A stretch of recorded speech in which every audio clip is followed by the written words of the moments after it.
خلیفہ ہارون الرشید، اہلیہ زبیدہ اور طلاق۔ اختلافات نے جب طول پکڑا تو ہارون نے غصے میں قسم کھا لی کہ آنے والی رات تم میری سلطنت سے باہر گزارو ورنہ تمہیں طلاق۔ ہارون الرشید کی حدود سلطنت مشرق میں چین سے لے کر مغرب میں فرانس تک تھی۔ پھر ایسے وسیع و عریض سلطنت کو ایک ہی رات میں ہارون الرشید کی اہلیہ کیوں طے کر سکتی تھی، جبکہ اس وقت نقل و حمل کے وسائل و ذرائع بھی آج کی طرح تیز رفتار نہ تھے۔ اب بات زبان سے نکل چکی تھی۔ اہلیہ بھی کوئی معمولی خاتون نہ تھی، زبیدہ جو اسے جان سے زیادہ عزیز تھی۔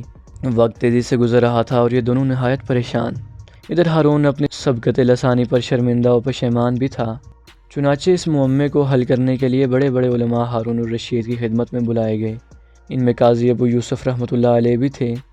جب علماء کے سامنے اس مسئلے کو رکھا گیا تو سب کے سب غور و فکر میں لگ گئے، لیکن مسئلے کا کوئی معقول حل نہ نظر آیا، اس لیے ہر طرف خاموشی طاری ہو گئی۔ ہاں، ایک بات پر سب کو اتفاق تھا، اور وہ یہ کہ اس طرح شرع میں طلاق ہو جاتی ہے، اس لیے ہارون الرشید کی دی ہوئی طلاق واقع ہو گئی۔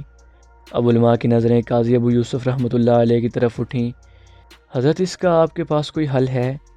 اس کا آپ کے پاس کیا کوئی جواب ہے؟ قاضی ابو یوسف مسکرائے، خلیفہ کی طرف دیکھا اور گویا ہوئے، آپ کی قسم ایک صورت میں واقع ہونے سے بچ سکتی ہے۔ ہارون الرشید بولا، وہ کون سی صورت؟ امام ابو یوسف رحمۃ اللہ علیہ بولے، اپنی بیوی سے کہیں کہ وہ آج کی رات کسی بھی مسجد میں گزار لیں، اس لیے کہ مسجد آپ کی ملکیت میں نہیں ہے، وہ آپ کی سلطنت سے باہر ہے، کیونکہ اللہ تعالیٰ کا ارشاد گرامی ہے، اور یہ کہ مسجد صرف اللہ کے لیے ہے، بس اللہ کے ساتھ کسی اور کو نہ پکارو۔ امام ابو یوسف رحمۃ اللہ علیہ کا یہ فتویٰ سن کر تمام علماء حیران ہو کر کھڑے ہوئے اور ان کی ذہانت و فطانت کے قائل ہو گئے۔ چنانچہ قاضی ابو یوسف رحمۃ اللہ علیہ کے فتوے کے مطابق ہارون الرشید کی اہلیہ زبیدہ نے رات مسجد میں گزاری، اور اس طرح ہارون الرشید کی اہلیہ کو طلاق ہوتے ہوتے رہ گئی۔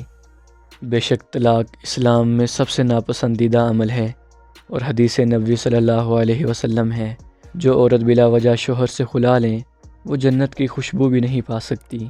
جبکہ ایک روایت میں حضرت ثوبان رضی اللہ تعالی عنہ اس طرح نقل کرتے ہیں کہ رسول اللہ صلی اللہ علیہ وسلم کا ارشاد ہے، جو عورت بھی بلا وجہ اپنے شوہر سے طلاق کا مطالبہ کرے اس پر جنت کی خوشبو حرام ہے۔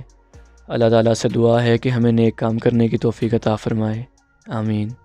اگر آپ کو یہ ویڈیو پسند آئی ہو تو لائک، شیئر اور سبسکرائب ضرور کیجیے گا۔ ملتے ہیں کسی ایسی ویڈیو کے ساتھ، تب تک اپنا خیال رکھیے۔ اللہ نگہبان۔